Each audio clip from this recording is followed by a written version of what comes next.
I'm Dawn Montefusco, Transformational Writing Coach, and this is the healing power of words. Create with passion and write powerful stories that have impact. And today we have one of my favorite writers. And when I say that, I discovered him by watching him speak at the World Domination Summit, which is no small potatoes. And he was speaking about creating a life you love, talking about his world in blogging, going out on his own. And his name is Jeff Goins. He's a writer, speaker, and entrepreneur. Oh, I forgot the best part. I pushed through the crowd. I don't do this often, just to get a hug from him, because we wouldn't be here today, probably, doing these interviews and these writing series and my business and making a bigger difference in the world with writing, if it wasn't for him. He's one of those little pieces of the puzzle that came into my life. And I just have to say that because it's so important to me. So he's a writer, speaker, and entrepreneur.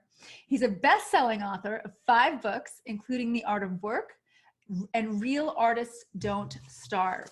His award-winning blog, goinswriter.com, is visited by millions of people every year, and his work has been featured in the Washington Post, USA Today, Entrepreneur, Forbes, Psychology Today, Business Insider, the Huffington Post, Time, and literally hundreds of other publications. Through his online courses, events, and coaching programs, he helps thousands of creatives succeed every year. Jeff lives outside of Nashville, where he makes the world's best guacamole. We might talk about that for a minute. Hi, Jeff. It's such a pleasure to have you here. Hi, Dawn. I'm so glad to be here. Need another hug. Yeah, a virtual hug, right? Yeah. So tell us about any projects you're working on now. What's going on? It doesn't have to be specific to writing. Like, what's going on in Jeff's world? I'm still teaching courses, but I would say the big thing that I've been doing the past couple of years is I started a ghostwriting agency. So I work with thought leaders to help them publish big ideas. Yeah, what's it called? Me, Jeff. Oh, goinswriter.com. It's all, all kind of behind the scenes. What's it called? I don't, it's just the thing that I do now. No, so my assistant and I are a team on this. We're working on about 12 projects this year. Wow.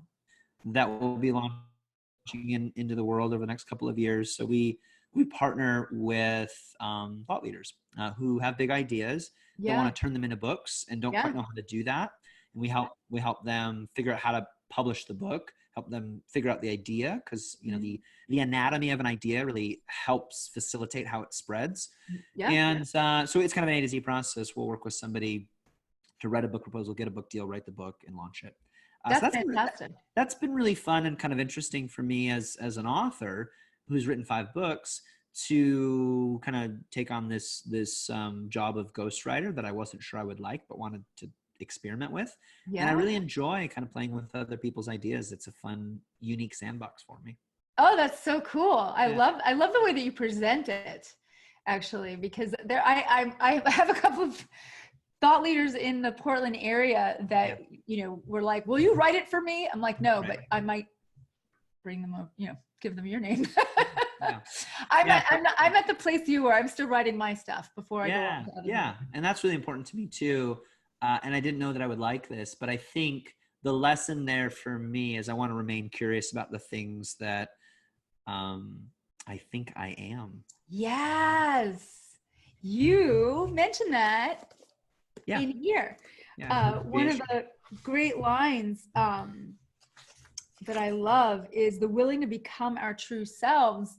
And then in The Art of Work, you talk about how finding your calling and becoming your true self is actually a path. It's a journey. It's not like this one thing, and it might evolve over time and you discover new things. So I love that. Well, I'm going to ask the question with the elephant in the room.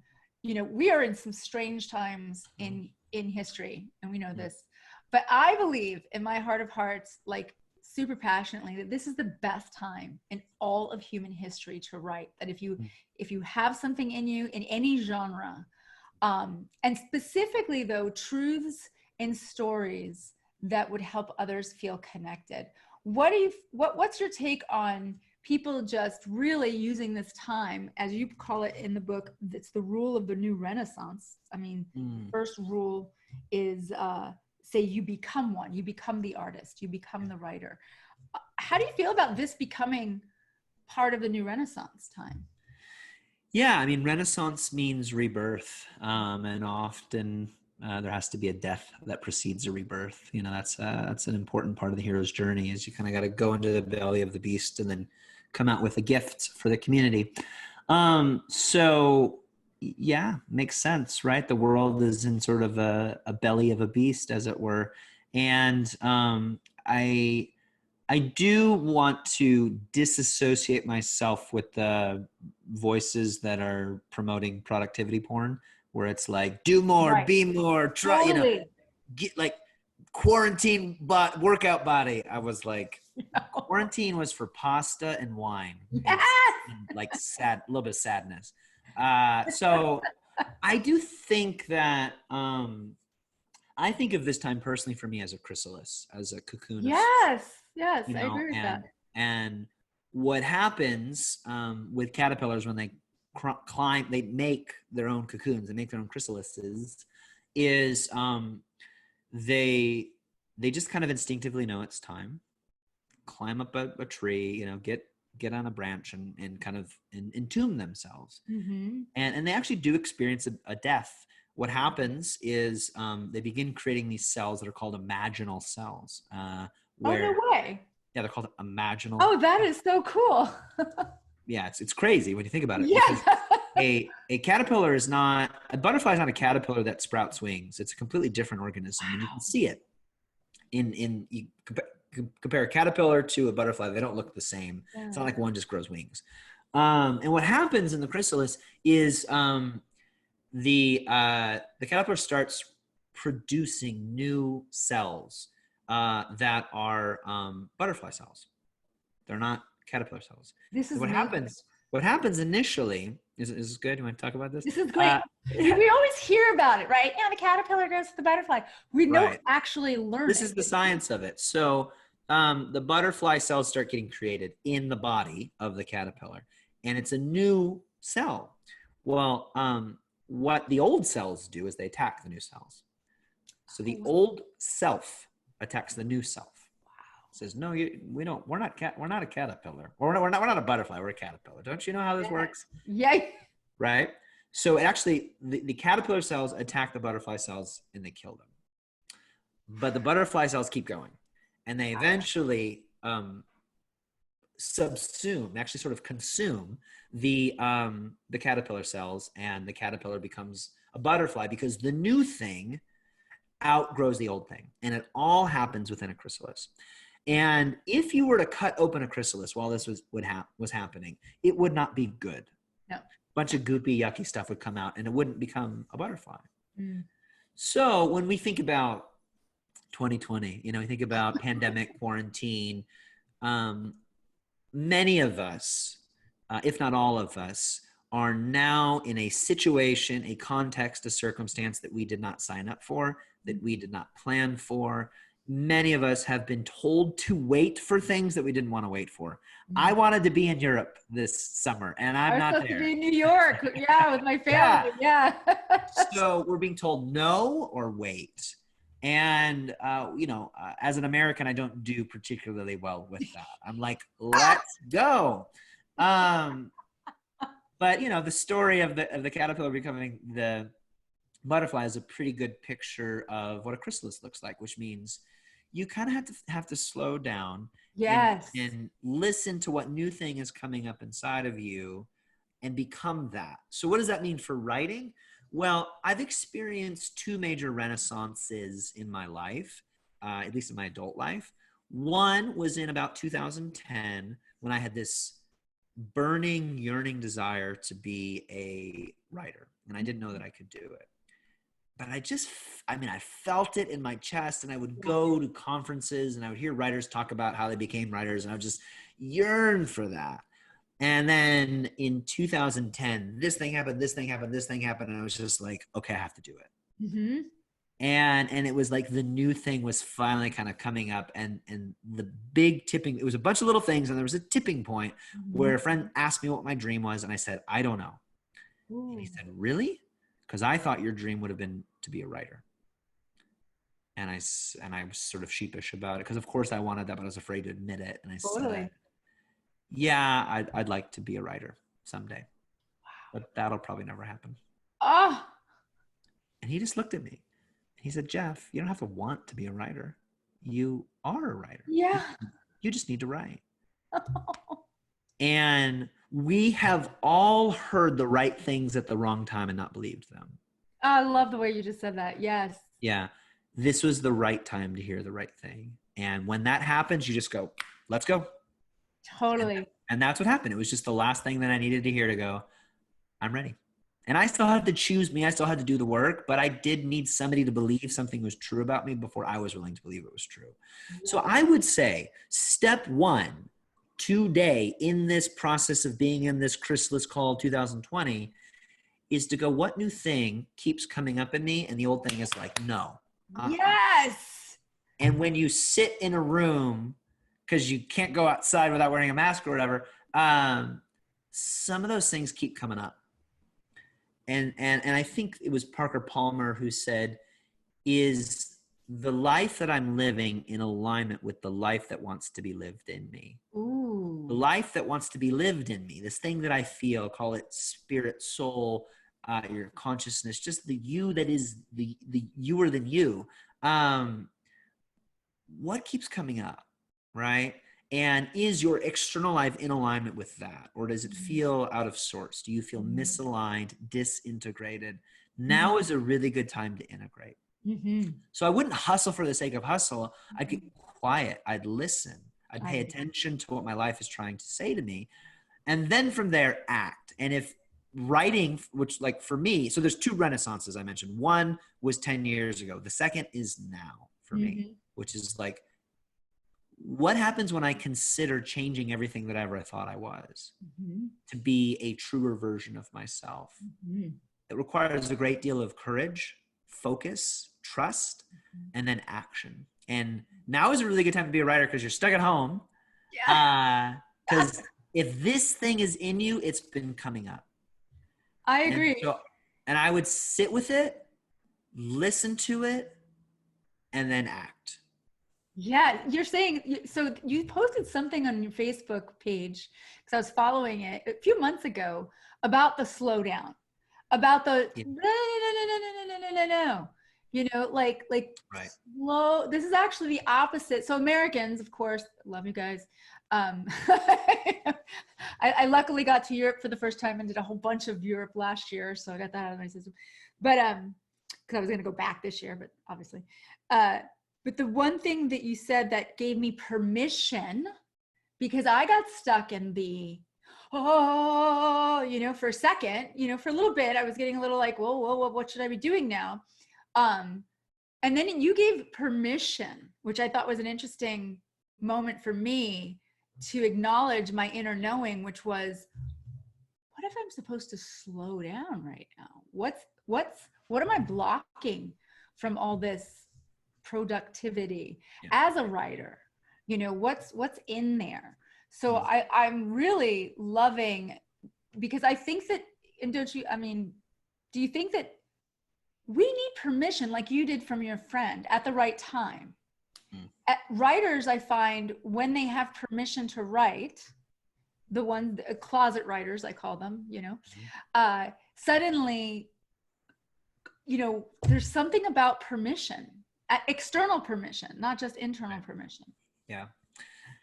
I would say that I would never want to communicate that you need to wait until somebody says a certain thing to you, because you could be waiting your whole life. But I think many of us are waiting to hear the thing that we've been longing to hear. And sometimes that gift comes to us through the voice of another person. What I found was life was telling me over and over and over again, this is who you are. And you're running away from it, trying to be somebody else. And it did take the voice of somebody else to go, dude, you are this thing that you want to be. Mm-hmm. So yes, we are all longing for permission to be ourselves. But the reason that we listen to it when it comes through the voice of a friend or a book or like this could be permission, right? Totally. Somebody watches this and goes, oh yeah, he said the thing that I needed to hear in just the right way. And it's like, great, I love that. But the reason that it works is because it was already in you, right? Yeah. Like if you said to me, Jeff, I give you permission to go be a plumber today, I'd be like, awesome. You don't know me, and no, right? But it's like, it feels like permission because it unlocks something in you. It is you giving yourself permission to do what you want to do. But sometimes we need someone to say something that we don't quite believe about ourselves yet. And I call all of that listening to your life, right? Oh, I like that. Yeah. Yeah. Well, that's Parker Palmer. He says, before I can tell my life what I want to do with it, I need to listen to my life telling me who I am. Mm-hmm. So you listen to your life by paying attention to circumstances, what's happening, and I'm not like a fatalist. Mm-hmm. And I don't believe that like every coincidence means something. But if there are certain themes and patterns that keep coming up in your life that resonate with what you want to do, and then and you hear voices whom you trust kind of echoing those things, well, I mean, that's pretty good. Like, yeah. I want to do a thing. Things are happening somewhat circumstantially that are pointing me in a direction. And then other guides and helpers in my hero's journey are showing up at just the right time to say something. I can trust that.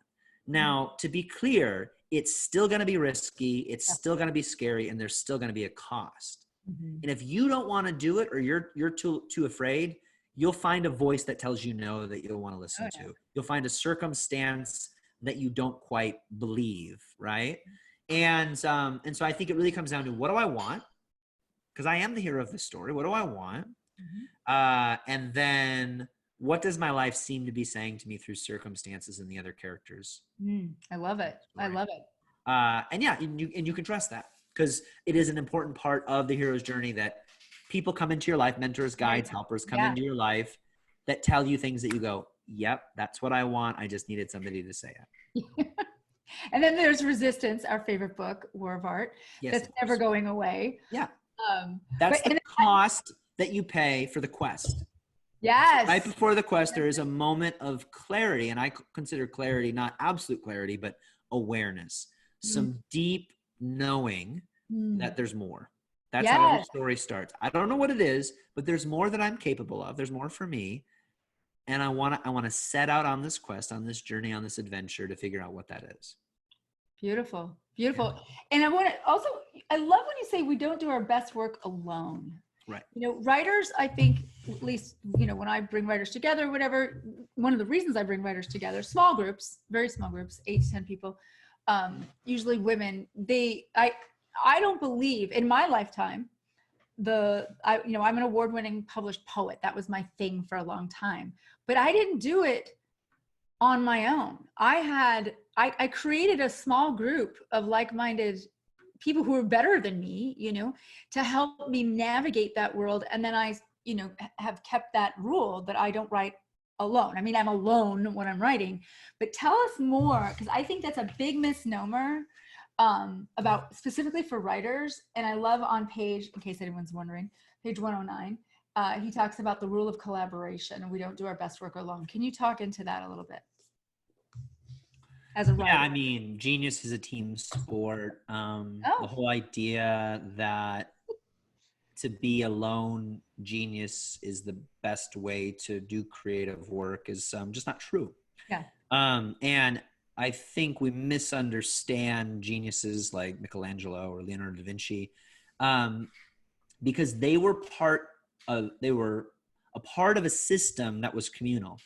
And especially in the West, in the Western world today, we're very individualistic, right? I live in the suburbs, right? So you come home at the end of the day and you drive into your cul-de-sac and you pull up your driveway, you go into your garage, you go through the steps, you never see your neighbors, And I realized that, in a lot of, at least where I live, in a lot of urban environments, there's a lot of front porches, a lot of front, stoops, right? People hang out at the front of Yeah. their house where they see their neighbors, right? Yeah. Yeah. In the suburbs, they have back decks, Yeah. not Yeah. porches, right? And you've got a fence. So you don't really see the people that you live with, right? And you know this community, you could live there 10 years and not know your neighbors. It's crazy. Totally. Yeah, a lot of our world is this way. We function this way, very individualistic. And so we see somebody from like 500 years ago and they did all this amazing stuff. And we think, well, they did it in isolation, but we're the most isolated we've ever been as a human species because we're the most connected through, technology, which is interesting, isn't it? So what does that mean? It means we don't understand how genius actually works, because genius has historically been a part of a community, a guild, a tribe, an apprenticeship network. I mean, these were all systems for that allowed creative work to happen. You had literary groups like the Inklings that influenced C.S. Lewis and J.R. Tolkien. And on it goes. The modern psychology movement was a result of this group of psychologists who were just interested. You had Freud and Jung and all these different people who were collaborating, right? Yeah, I agree. On it goes. So how does this work? Why does it work? Well, it's interesting, right? Because we don't do our best work alone, and yet creativity doesn't prosper or thrive in a committee. Agreed. Yes. Thank you. So there's a difference between a community and a committee. Ooh. If I want to build a park in my neighborhood or whatever, I have to go through a bunch of red tape and create a community and file something with the Chamber of Commerce. And it's exhausting because what I'm looking for is consensus usually. Right.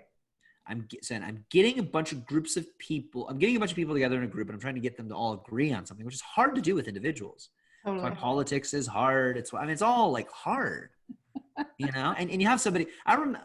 I participated in my HOA for a few years, and I was like, I am never doing politics, because in order to succeed in this space, you have to kiss a lot of butts and say the most vanilla thing possible to just keep everybody happy. So when friends of mine are like, well, this is the solution to healthcare, I'm like, oh, you're the only one. It's just that easy. Oh, okay, thank you. No, it's just hard because you got a bunch of individuals who are individualistic who don't want to give up their individualism to compromise something to get something that hopefully is for the good of everybody. So a community, when I'm talking about creativity, is different, because what a community is I show up as an individual and I'm bumping into other individuals, and we all have our work to do as artists, as creative workers.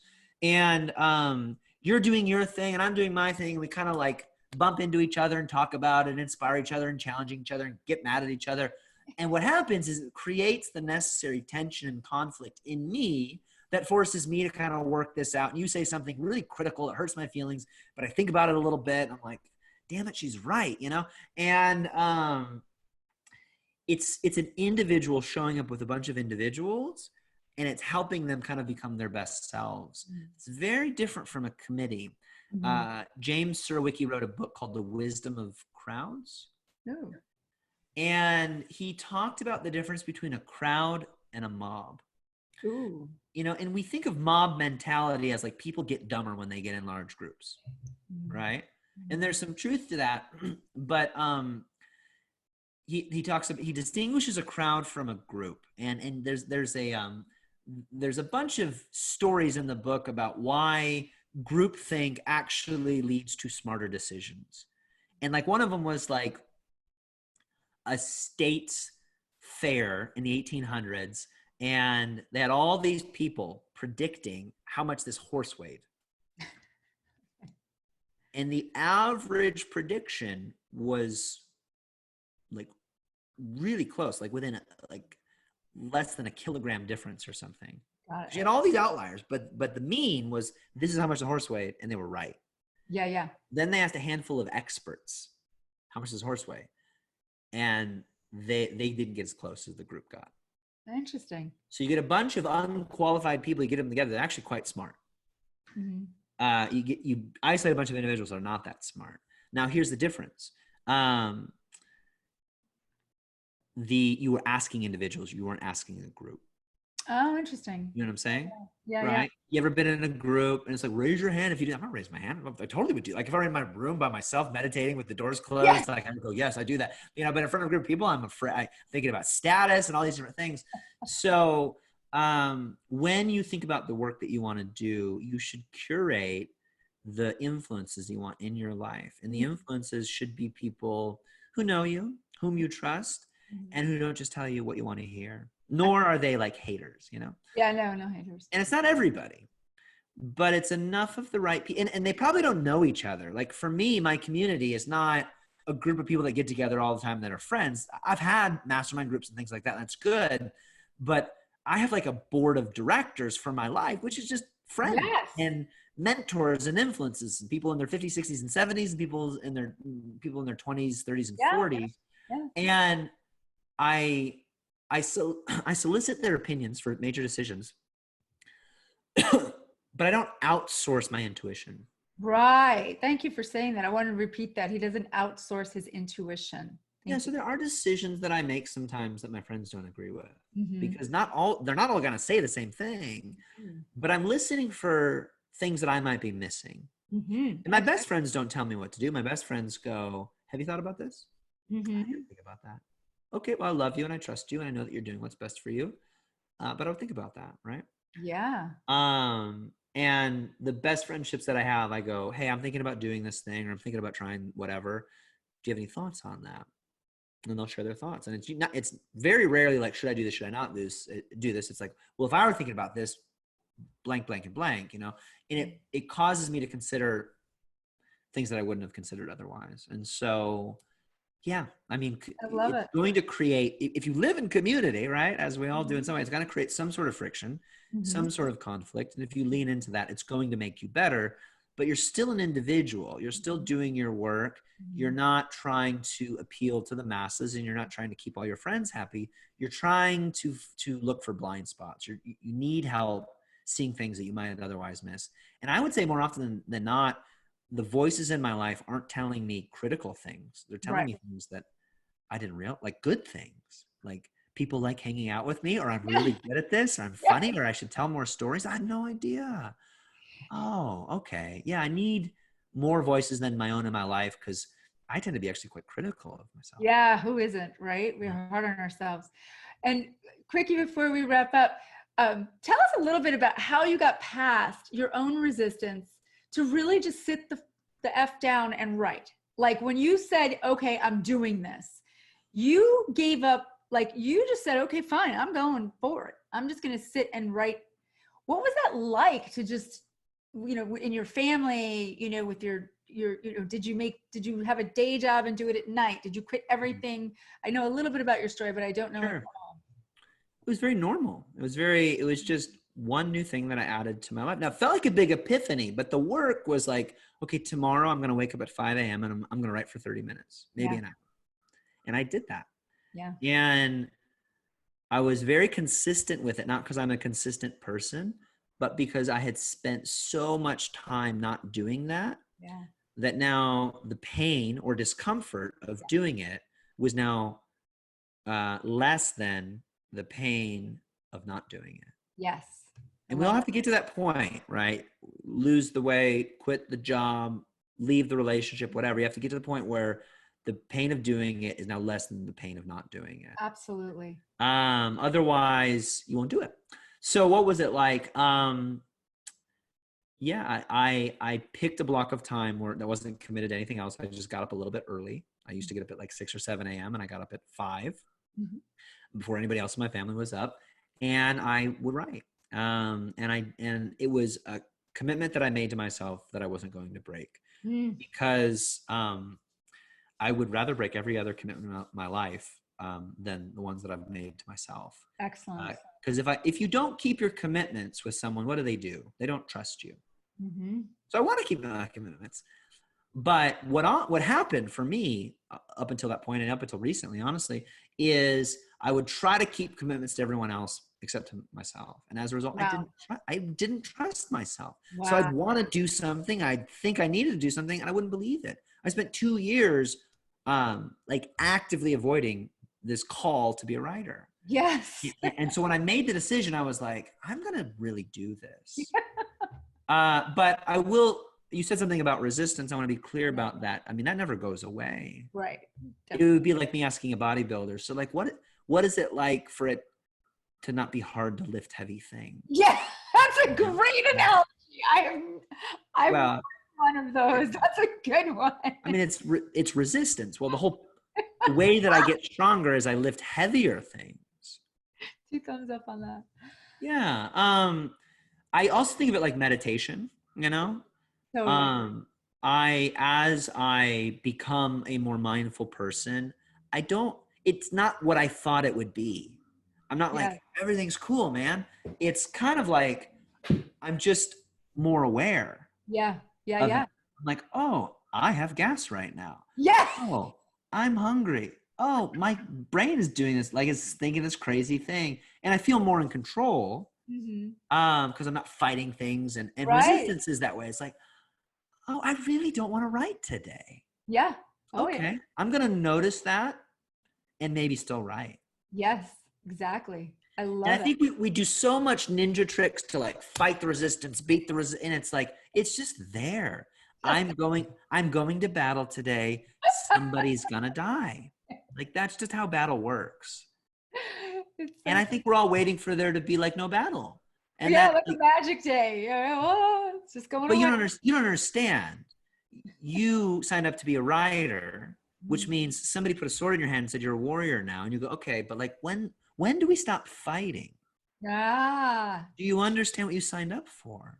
Yeah, I love it. The way that you stop fighting is you put the sword down. You decide that you don't want to be a writer anymore. That's how you get over resistance. So decide. But this is part of the job description, and it's actually part of the reason you love it is the fighting and wrestling and then the breakthrough and the epiphany. Thank you. You know, it's like, can I have sex without the orgasm, right? Yeah. You could, but you know, like you need all that stuff leading up to the other thing, you know? Like you need both. It is the creation of tension that makes the release of it enjoyable. I don't know if that's too risque for your audience. No, I am not. But it's biology, kids. My audience, you know? Everything goes. That's my thing. I am all about it. It's that. I mean, like that's actually a pretty good analogy because it's like there's tension being created and then there's release. Yeah. And that's all creative work. I mean, that's all like lover to yourself. I actually use that. I say to my my clients, I say, we're going to write to the lover. We're not going to write. The critic is going to be there, but there's also a lover. There's a lover that wants to be treated properly. So that really works out well. Yeah. You know, your journey really is a healing journey of words because you wound up just surrendering to who you are. And in my eyes, not only did you heal maybe your own battles that you continued to have, but you've healed me. You've given the world some amazing work. If you don't know Jeff's vlog, read it every day and stick with it. Stay in the moment. Beautiful. There's so many great quotes in here that I'm going to have to write down and I'll even send them to you. But and to learn to trust yourself. I love that. Thank you, Jeff. You really are a gift to the world, and I appreciate you so much. Thank you, Dawn. It was my pleasure. Yeah. Have a great one out there making guacamole. Totally. You too. Bye. Bye.